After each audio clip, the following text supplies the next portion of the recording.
ministère de la vérité restauratrice Mivresse avec Dr Gaoudé, tu connaîtras la vérité et la vérité t'affranchira.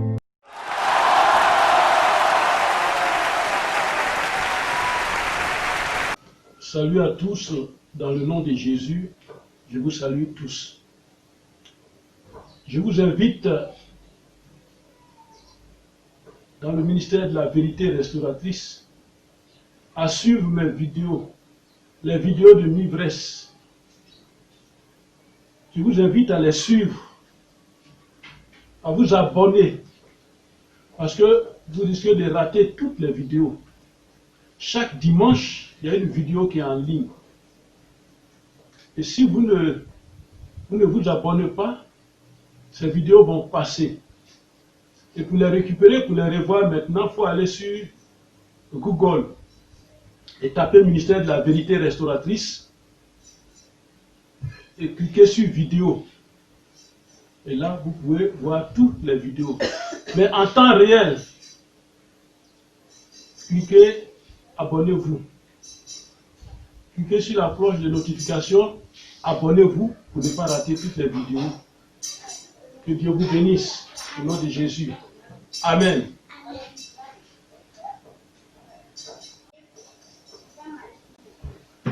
Bonjour à tous.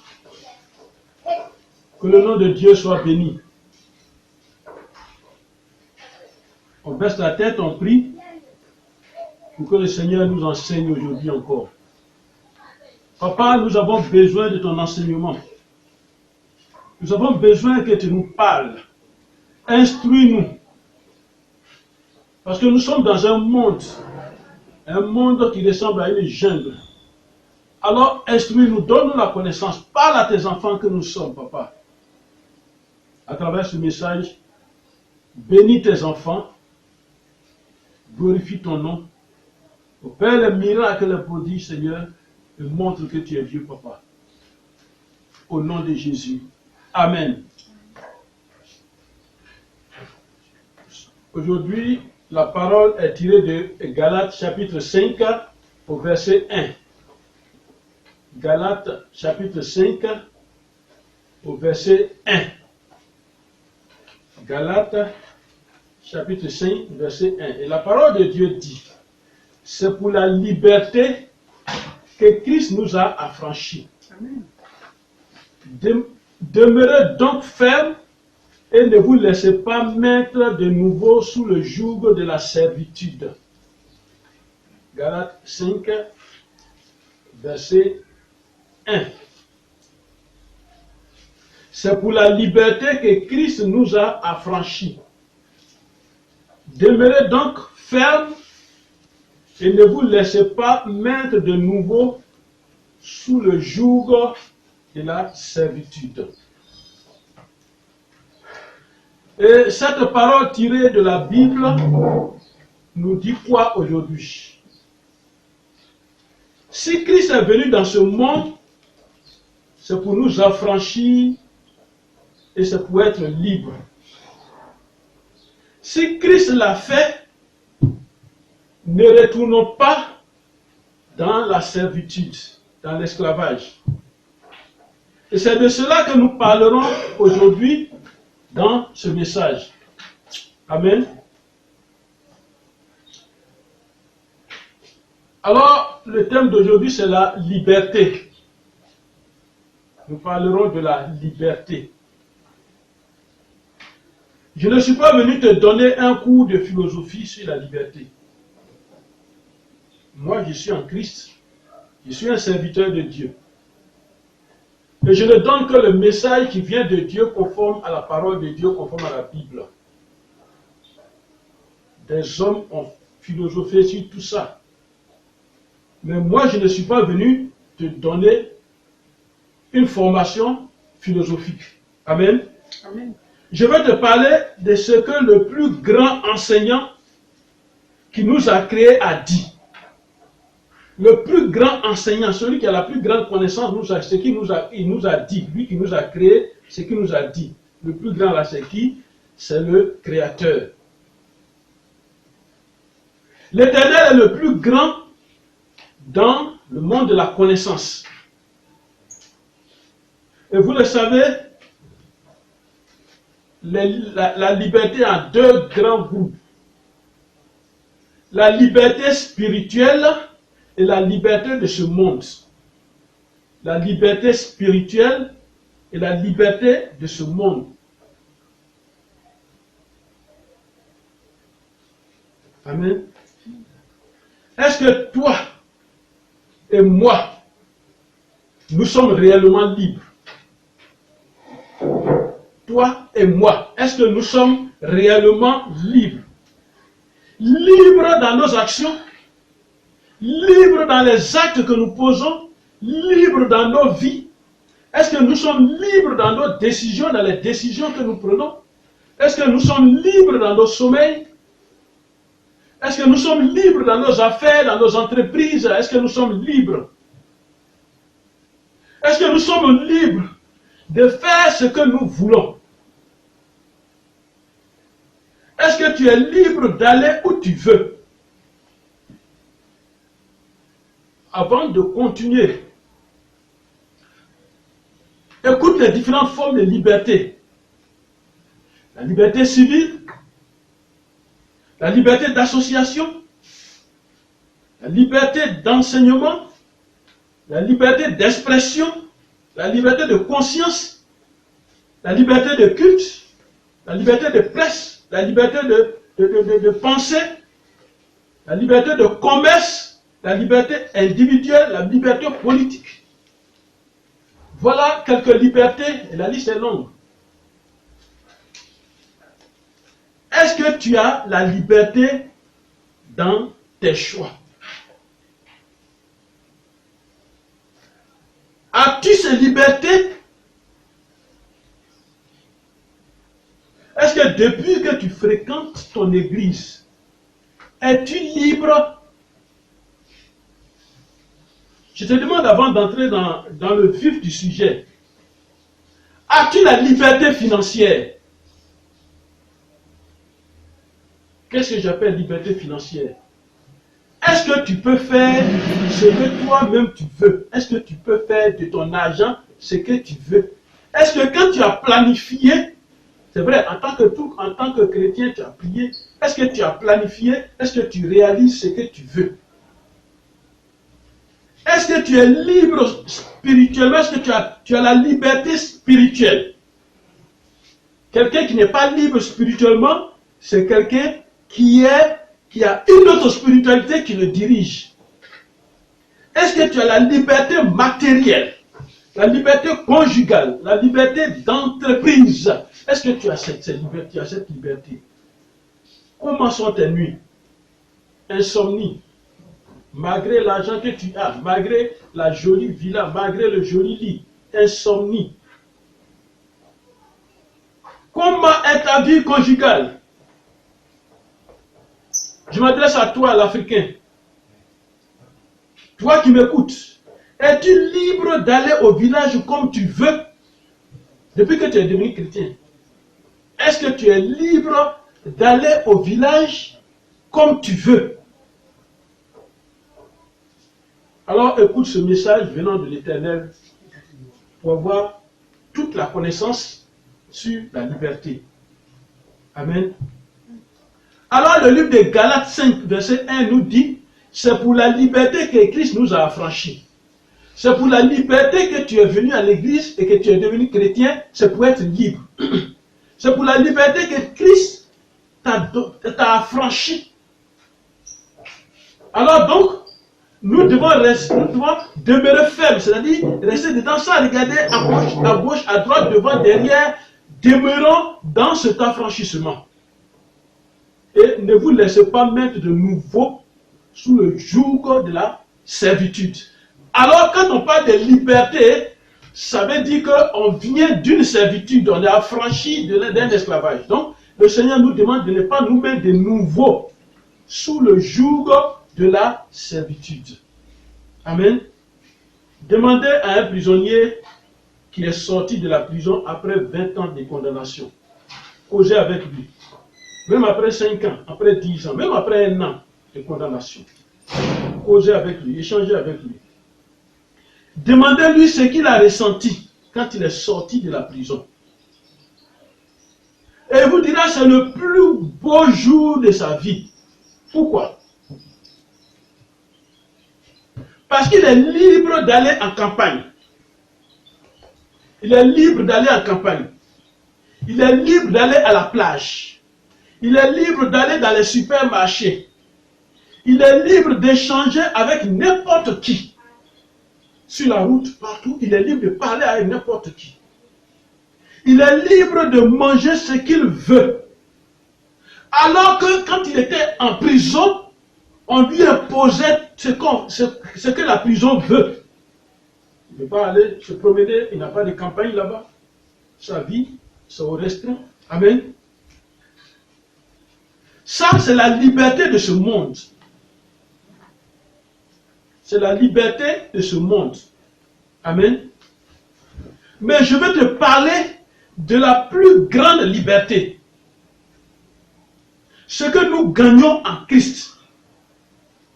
Quand tu deviens chrétien, c'est que tu gagnes. Et là, quand il devient chrétien, il gagne pasteur. Non, nous, on ne gagne pas pasteur. Mais on gagne la liberté. Et cette liberté qui vient de l'Éternel, qui vient de Jésus-Christ. Quand tu sors de la prison, quand tu sors de la prison physique de ce monde-là, la prison qu'on connaît, quand tu sors de cette prison, tu es libre humainement parlant. Tu es libre.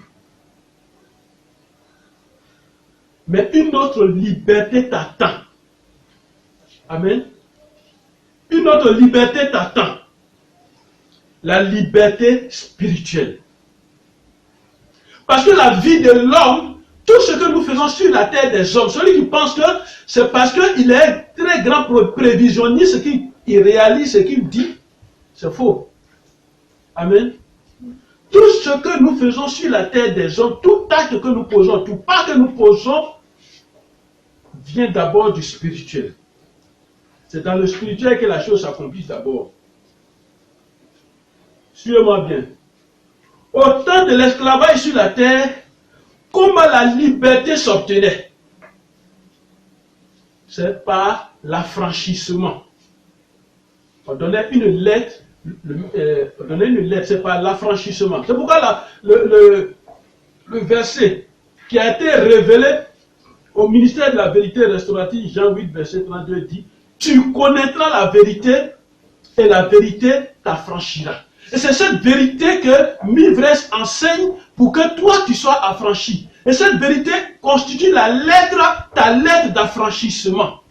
Parce que le maître de l'esclavage du temps, lui, il remettait une lettre d'affranchissement à un esclave. Et l'esclave, c'était sa carte d'identité, ça. Pour circuler là-bas en Amérique, il avait cette lettre-là. Et quand on voit un noir qui a une lettre comme ça, on sait qu'il a affranchi. Amen. Jean 8, verset 36 dit, si Christ a franchi, tu es réellement libre. Si la parole de Dieu, la connaissance, la vérité t'a franchi, tu es véritablement libre. Comment? Si tu connais la parole de Dieu, si tu acceptes la parole de Dieu, et si tu mets la parole de Dieu dans ta vie, et la parole de Dieu c'est la Bible, si tu la mets, tu vis conformément à ce que la parole de Dieu dit, tu as ta lettre, tu es libéré de tous ces esclavages, tu es libéré de toutes ces servitudes de ce monde, tu n'es plus un esclave, et donc tu es affranchi. Amen. La liberté, la vraie liberté passe par l'affranchissement. Amen. Amen. L'affranchissement est d'abord une déclaration qui te libère d'un mal. C'est l'acceptation de Jésus-Christ, l'acceptation de la vérité, l'acceptation de la connaissance qui te libère d'un mal, qui te libère de la servitude, qui te libère d'une peine, qui te libère de la dépendance. Amen. Ça te libère de la dépendance. Ça te libère d'une charge ou ça te libère des charges. Ça te libère d'une emprise. Ça te libère d'une séquestration. Parce qu'il y a des chrétiens qui ne savent pas qu'ils sont séquestrés, emprisonnés, en captivité. Ça te libère d'une manipulation ou ça te libère des manipulations de ce monde. Et ça te libère, l'affranchissement, c'est d'abord la déclaration qui te libère de la tyrannie spirituelle. Tout ce que je dis, tous ces mots aujourd'hui, c'est dans le spirituel que je parle. Amen. Alors, écoutons l'invitation de Jésus-Christ. Dans Matthieu 11, verset 28, c'est à cause de tout ça, Matthieu 11, verset 28, il dit, « Venez à moi, vous tous qui êtes fatigués et chargés, et je vous donnerai du repos. » Venez à moi, vous tous qui êtes fatigués et chargés, et je vous donnerai du repos. En disant cela, Jésus voit qu'on est esclave, chargé, fatigué. Un esclave, c'est ça. Fatigué, mais le chicote, il travaille. Et dans le monde spirituel, toi, tu es esclave. On te chicote, tu travailles. On te fait tout ce qu'on veut comme mal. Quand tu te réveilles, tu es comme quelqu'un qu'on a frappé. Effectivement, ce qui s'est passé dans le spirituel se matérialise maintenant dans ton corps. Tu es fatigué, toujours fatigué, toujours fatigué. C'est parce que tu étais esclave là-bas, tu transportais des sacs de ciment, tu transportais des gros cailloux, tu transportais des boîtes, des chevrons, tu transportais des billes, tu transportais du matériel gratuitement pour quelqu'un. Mais tu te lèves le matin, c'est normal que tu sois fatigué. Il dit, venez à moi, vous tous qui êtes fatigués et chargés, je vous donnerai du repos. Tu es fatigué de quoi? Toi qui écoutes, tu es fatigué de quoi? Et tu es chargé de quoi? Nous sommes fatigués des guerres sur la terre. N'es-tu pas fatigué, toi? Moi, je suis fatigué. Courir, ça et là. Fuir ta nation, aller dans une autre nation. Être en exil. N'es-tu pas fatigué? Nous sommes fatigués des guerres, nous sommes fatigués des fléaux sans remède. Des pandémies sans remède, nous sommes fatigués. Fatigués de vivre seul, sans mari. Fatigués de vivre seul, sans époux. Fatigués de la pauvreté. Nous sommes fatigués des fausses doctrines. Nous sommes fatigués des mensonges de ce monde qui nous éloignent de Dieu, qui nous éloignent de la connaissance, qui nous éloignent de notre réussite. Nous sommes fatigués. Nous sommes fatigués des pandémies dans ce monde. Nous sommes fatigués des maladies sans remède. Et les deux solutions que nous avons trouvées nous demandent de vivre sur la terre, de vivre comme ça, sur la terre avec le sida et le coronavirus. On vit comme ça. Juste des protections physiques seulement qu'on nous demande. On doit vivre avec ça. Et on continue la vie comme ça. C'est tout. Et nous ne sommes pas libres. Libres de respirer l'air que Dieu nous a donné. Il faut fermer son nez encore. Nous ne sommes pas libres de procréer. Parce qu'on veut diminuer la population terrestre. Il faut créer des barrières contre la procréation. Et nous vivons avec ça. Et nous croyons que nous sommes libres. Ce n'est pas ce que l'Éternel a prévu pour nous. Il a dit, soyez féconds, multipliez, remplissez la terre. Lui qui a dit remplissez la terre, il sait, si on est plus nombreux même que les grains de sable, il sait où il va loger chacun de nous. Mais nous sommes fatigués de ces fléaux, de complaisance. Pour faire plaisir à quelqu'un, on crée des fléaux. Nous sommes fatigués. Et nous ne sommes pas libres. Nous sommes fatigués de l'idolâtrie sur toutes ses formes. Quand l'idolâtrie va vers un intellectuel, c'est le mystique, le mysticisme. Mais quand il va vers celui qui n'a pas été à l'école, c'est les arbres qu'il faut adorer, c'est les montagnes qu'il faut adorer, c'est les eaux, les rivières, les fleuves qu'il faut adorer, c'est les hommes qu'on appelle masques qu'il faut adorer. Nous sommes fatigués.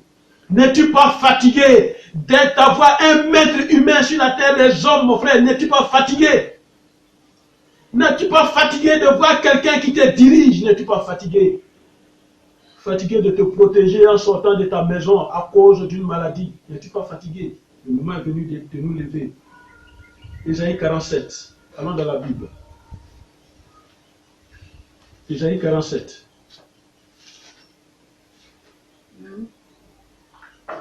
Ésaïe 47, verset 12-13. Disons la parole de Dieu. Ésaïe 47. Reste donc au milieu de tes enchantements Reste donc au milieu de tes enchantements. et de la multitude de tes sortilèges. Veux-tu rester au milieu comme ça, au milieu de tes enchantements?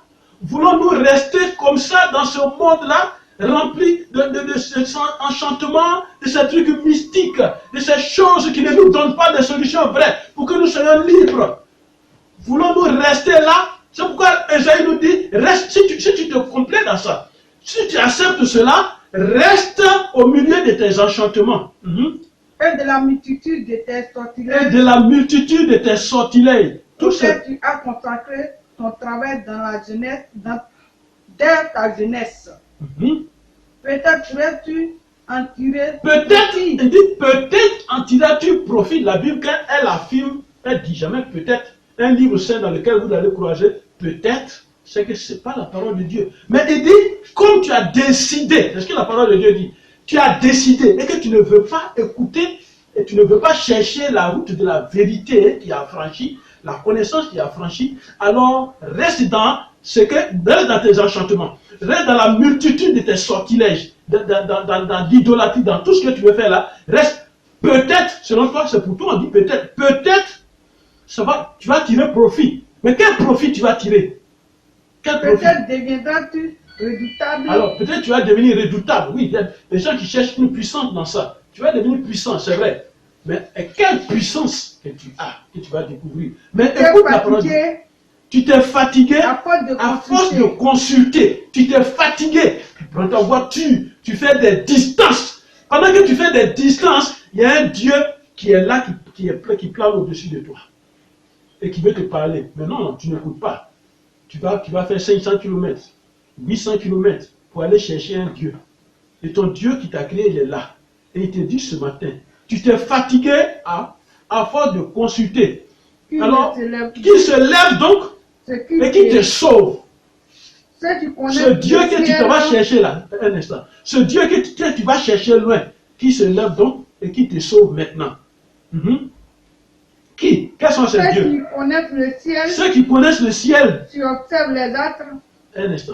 Ceux qui connaissent le ciel et qui observent les astres. Entre de toi à moi. Pourquoi ne pas aller chez le fabricant de quelque chose, de ton appareil qui est gâté, au lieu de courir après quelqu'un qui dit que lui est le fabricant? Quelqu'un qui a créé la chose lui-même. Il est à côté de toi. Et c'est gâté, non, tu le laisses, tu t'en vas ailleurs. C'est pourquoi la parole de Dieu te dit ce matin. Il y a des gens qui pensent qu'ils connaissent le ciel que Dieu. Alors pourquoi je vais aller vers ces gens qui pensent qu'ils connaissent le ciel que Dieu? Je préfère aller à la source. C'est pourquoi je t'ai donné la vidéo sur la provenance. Je préfère aller à la source de la connaissance. Alors les gens qui disent qu'ils connaissent le ciel et qui observent les astres, c'est-à-dire ils regardent dans l'air et les étoiles et puis ils en tirent des révélations. Qui annonce d'après les nouvelles lunes. Qui annonce d'après les nouvelles lunes. Les nouvelles lunes. Ce qui doit arriver. Amen. Amen. Amen. C'est ceux-là qui annoncent ce qui doit arriver. Ils regardent les étoiles, la disposition de la lune. Ils regardent et puis ils tirent des révélations. Voici, mais pourquoi? Un instant. Non, jusqu'au verset 13, ça va. Un instant. Amen. Amen. Alors pourquoi ne pas aller vers celui qui a créé le ciel pour parler avec lui et aller vers celui qui pense que lui connaît le ciel? Et celui qui pense qu'il connaît le ciel, c'est celui qui a créé le ciel qu'il a créé lui aussi. Et donc il faut aller à l'origine, à la source des choses. Amen. Amen. Alors qu'est-ce nous dit Jérémie 12, verset 13? Allons dans Jérémie 12, verset 13. La parole de Dieu. Que nous dit Jérémie 12, verset 13? Jérémie 12, verset 13. La parole de Dieu nous dit quoi? Ils ont semé du froment et ils moissonnent des épines. Ils ont semé la bonne semence, mais au lieu de récolter les bonnes choses, ce sont des épines. Ils ont semé du froment et ils moissonnent des épines. Ce sont des difficultés dans tous les actes que nous, les humains, nous posons sans Dieu. Ce sont des difficultés que nous récoltons. Ils se sont fatigués. Ils se sont fatigués sans profit. On se fatigue sans profit. Pour éviter de se fatiguer sans profit, il y a quelqu'un qui veut t'affranchir. Et c'est quelqu'un qui veut te parler de ta liberté. Amen. Ayez honte de ce que vous récoltez. Ayons honte de ce que nous récoltons par rapport aux actes que nous posons. À la suite de la colère, attente de l'Éternel. Amen. Jusqu'au verset 13, ça va. Amen. Amen. Alors, l'Éternel va nous poser une question. L'Éternel pose une question. Il dit, et il utilise la bouche du prophète Michée pour nous poser cette question. Il dit, mon peuple, suis-moi bien, tu m'écoutes. Il dit, mon peuple, que t'ai-je fait? Qu'est-ce que je t'ai fait? Toi que j'ai créé, je t'ai fait quoi? Qu'est-ce que je t'ai fait? Que t'ai-je fait? En quoi t'ai-je fatigué? Moi, Dieu. Qu'est-ce que j'ai fait qui te fatigue?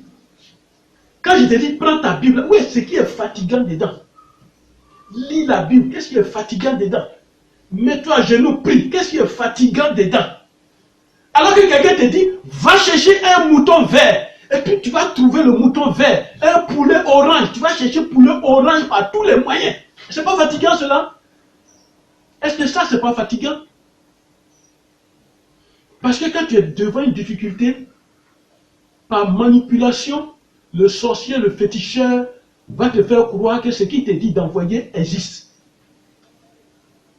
Même si tu te dis, va chercher un serpent orange, tu vas chercher, tu vas trouver.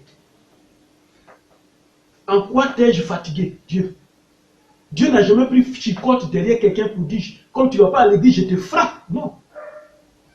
En quoi t'ai-je fatigué? Prends un moment de la journée, mets-toi à genoux devant ton Dieu, présente une épreuve, tu as fini, tu te lèves, tu t'en vas.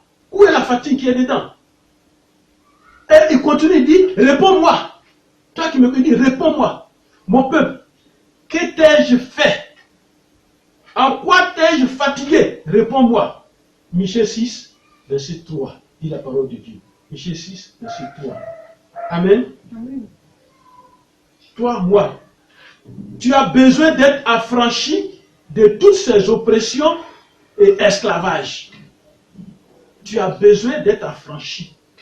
Tu as besoin d'être affranchi de toutes ces condamnations.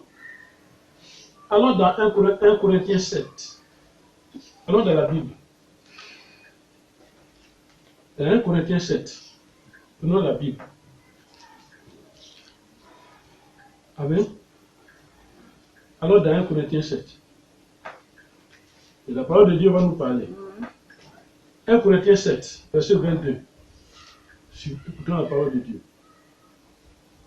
1 Corinthiens 7, je te laisse le temps de... Car l'esclave qui a été appelé dans le Seigneur est un affranchi du Seigneur. Un instant. Il dit, l'esclave qui a été appelé dans le Seigneur est un affranchi du Seigneur. Ça veut dire quoi? Avant d'être en Jésus-Christ, je vous ai toujours dit, il n'y a pas trois mondes. Nous ne vivons pas trois mondes. Sur cette terre-là, il y a deux mondes. Le monde spirituel et le monde de Satan. Le monde de l'éternel Dieu, le monde du diable, le monde de Satan.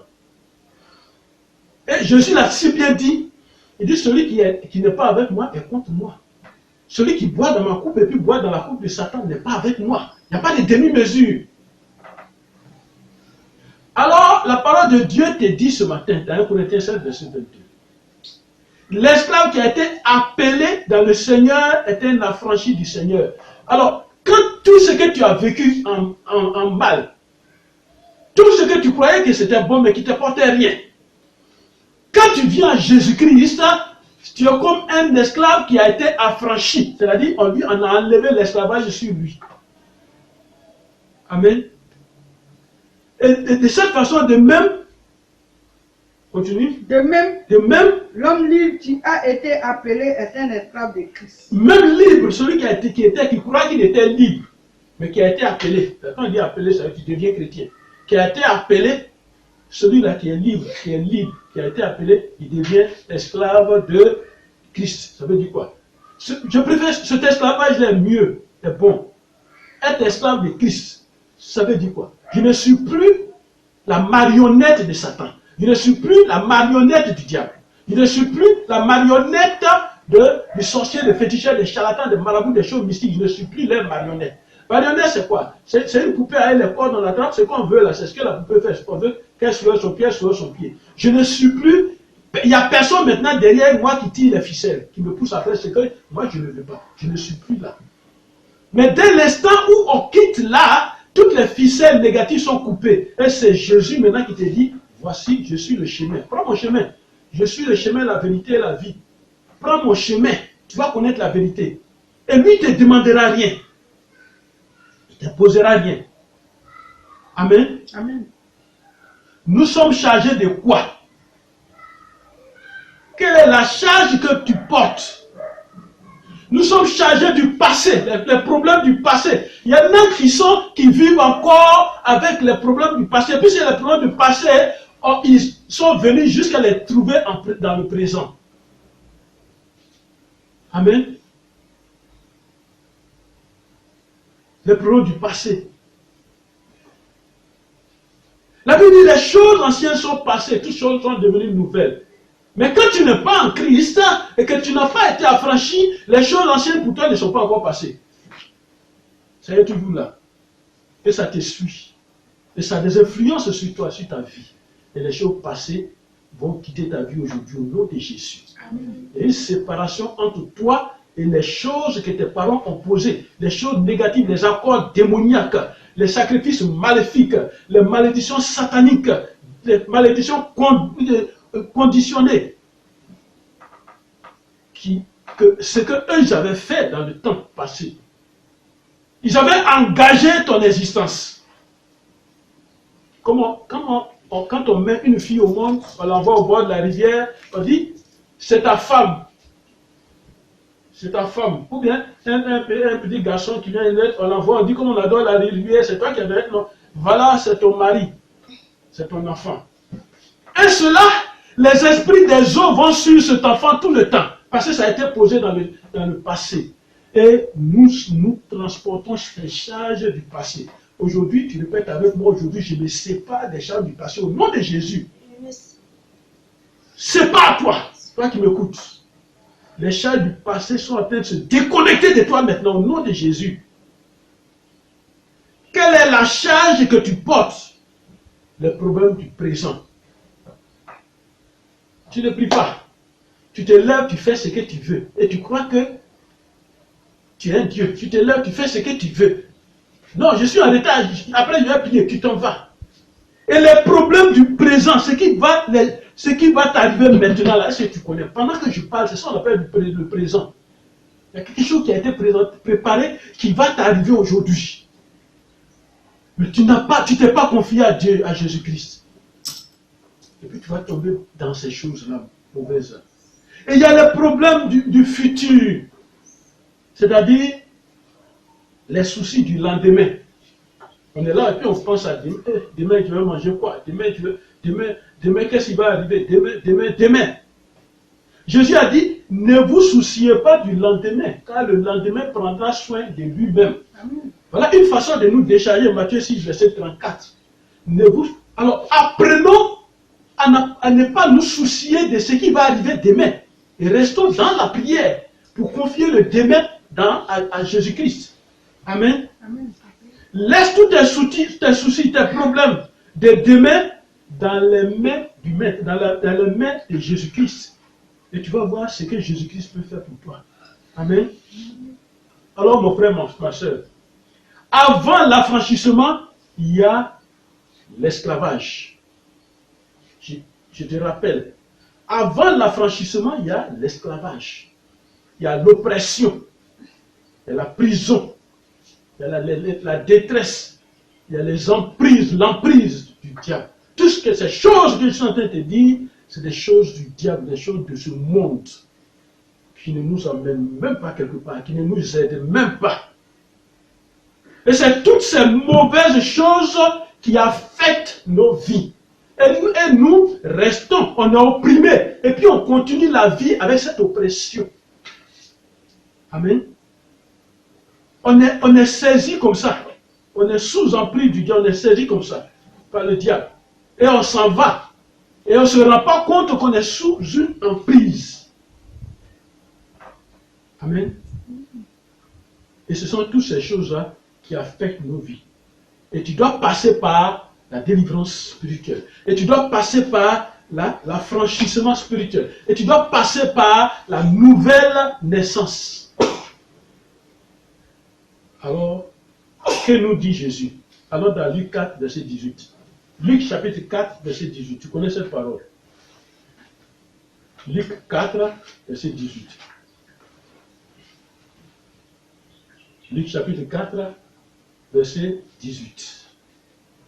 Luc chapitre 4, verset, disons la parole de Dieu, verset 18. La parole de Dieu dit. L'Esprit du Seigneur est sur moi. Et c'est Jésus qui parle. Jésus qui est venu sur la terre des hommes. Jésus qui est venu dans ce monde, il va nous révéler, quand il est venu dans ce monde, un jour il est rentré dans une église pour prier et on lui a donné un livre à lire. C'est lui qui devait lire, c'est lui qui devait prêcher. Il devait choisir un verset et puis prêcher la parole de Dieu, comme on le fait maintenant. Alors quand Jésus a pris le verset, il a commencé à parler, et ce verset disait quoi? Luc 4, verset 18, le verset dit, l'Esprit du Seigneur est sur moi. Parce qu'il m'a choisi pour annoncer la bonne nouvelle aux pauvres. Il m'a envoyé pour guérir ceux qui ont le cœur brisé. Il m'a envoyé pour guérir ceux qui ont le cœur brisé. Pour proclamer aux captifs, la délivrance. Aux aveugles, le recouvrement de la vue, pour renvoyer libre les opprimés. Amen. Amen. Pour renvoyer libre les opprimés, pour publier une année de grâce du Seigneur. Amen. Voilà ce que Jésus-Christ est venu faire sur la terre des hommes. Et c'est cet enseignement-là qui nous a laissé. C'est ça qui fait la différence entre les églises évangéliques et les autres. Appliquer la parole que Jésus-Christ a laissée. Amen. Amen. Jésus nous parle de tout ce qui bloque ta liberté, ma liberté, nos libertés. Ce qui bloque la liberté, Jésus parle, c'est de ça que Jésus parle. Alors, qu'est-ce qui empêche ta liberté? Voilà la question. Qu'est-ce qui empêche la liberté?